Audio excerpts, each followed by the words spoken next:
అందరికీ నమస్కారం.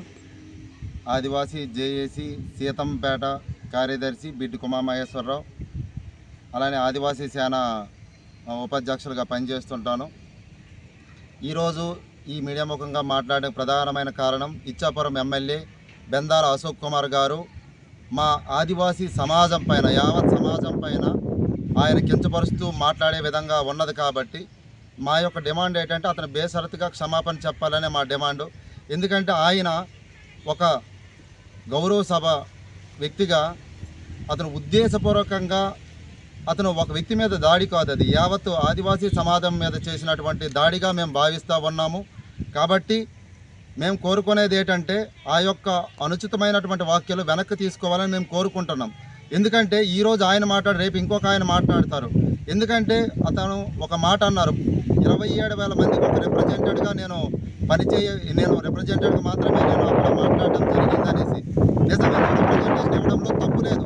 కానీ దాన్ని ఒక ఆదివాసీ సమాజంగా ఒక వ్యక్తి మీరు ఎలా మాట్లాడారు కదా అని అడిగినప్పుడు దాన్ని సర్ది చెప్పే మార్గంలో మీరు సమాధానం చెప్పుంటే బాగుండు. కానీ మీరు నోటికి వచ్చినట్టుగా ఇష్టానుసారంగా వివక్షను కోల్పోయి నీకు నచ్చినట్టుగా మాట్లాడడం వల్ల మేము ఒక సమాజంగా, ఒక ఆదివాసీ సమాజంగా చాలా బాధపడుతున్నాం.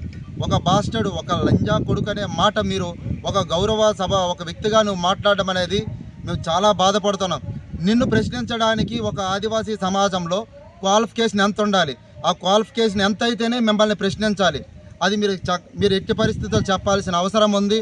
అలానే మీరు 27,000 మంది కోసం మీరు మాట్లాడుతున్నారంటే 10 సంవత్సరాల కంటే వాళ్ళందరూ వడ్డీ వరియాలు ఒరిస్సా నుంచి మైగ్రేట్ అయిన వాళ్ళందరూ కూడా ఓటు హక్కు ఉంది. కాబట్టి ఆ ఓటుతో నేను ఎమ్మెల్యేగా గెలవచ్చు అనేసి ఒక క్రూరమైనటువంటి, ఒక దురుద్దేశమైనటువంటి ఆలోచనతో ఆదివాసీ సమాజాన్ని తొక్కేయాలని ఒక నెపంతో మాత్రం మీరు మాట్లాడారని మేము భావిస్తూ ఉన్నాం.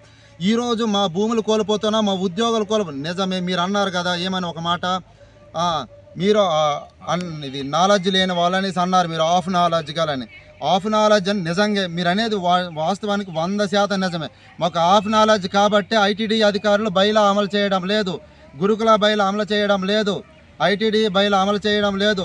1992లో వచ్చినటువంటి సుప్రీంకోర్టు తీర్పు కూడా అమలు చేయలేదు. అదే అమలు చేసుంటే సుమారుగా మా యొక్క గిరిజన పోస్టులు దగ్గర రమారమి 4,000 పోస్టులు జనరల్ డిఎస్లో కలిపేవారు కాదు. మొన్న గౌరవ ముఖ్యమంత్రి గారు మెగా డిఎస్ అని తీసినప్పుడు మా యొక్క పోస్టులు కలిపేసేవారు కాదు. మాకు అడిగే అవకాశం లేక, మాకు అంత నాలెడ్జ్ లేక మీనాటి మేధావులు అందరూ కలిపి ఆ డిఎస్సిలో కలిపినారు. ఆ కలపడం వల్లే మా గిరిజనులు ఇంకా బెచ్చగాలి అవ్వాలి. ఆ పోడి వ్యవసాయం చేసుకోవడానికి కూడా మా భూములన్నీ కూడా గ్రానైట్లని తవ్వుకుపోతున్నారు, మైనింగ్లని తవ్వుకుపోతున్నారు. అవన్నీ తెలిసినాయే కదా. నిజంగా చెప్పండి, మీరు అదే ప్రాంతంలో స్వాతంత్రం రాకముందు నుండి ఉన్నటువంటి గిరిజనులకి మీరు చేసిన సేవ ఏంటి? వాళ్ళ సమస్యలు ఏ రోజైనా తెలుసుకోగలిగినారా? అసలు గిరిజనులకు ఎన్ని చట్టాలు ఉన్నాయి మీకు తెలుసా? అసలు ఏ రోజు వాళ్ళు పోడి వ్యవసాయంలోనే మగ్గిపోతున్నారని నీకు తెలుసా?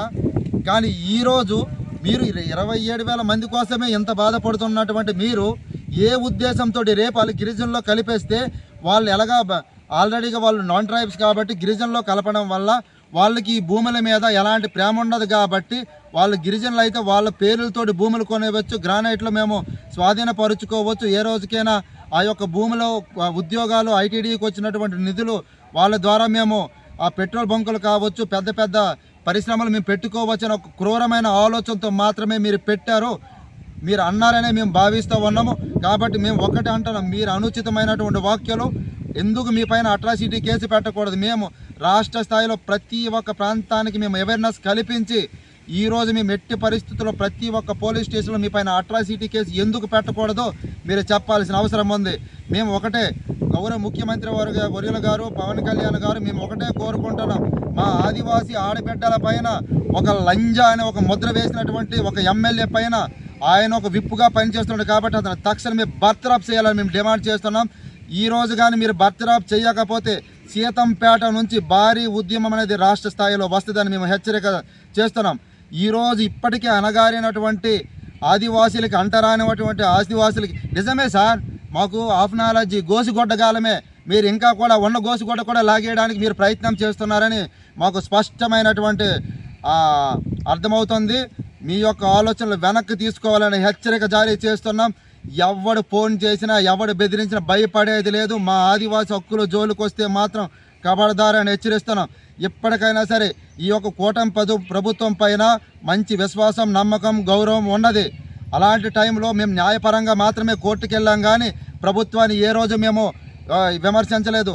ఈ మెగా డిఎస్సి తీయడం మేము చాలా ఆనందంగా ఫీల్ అయినాం, హక్కుగా ఫీల్ అయినాం.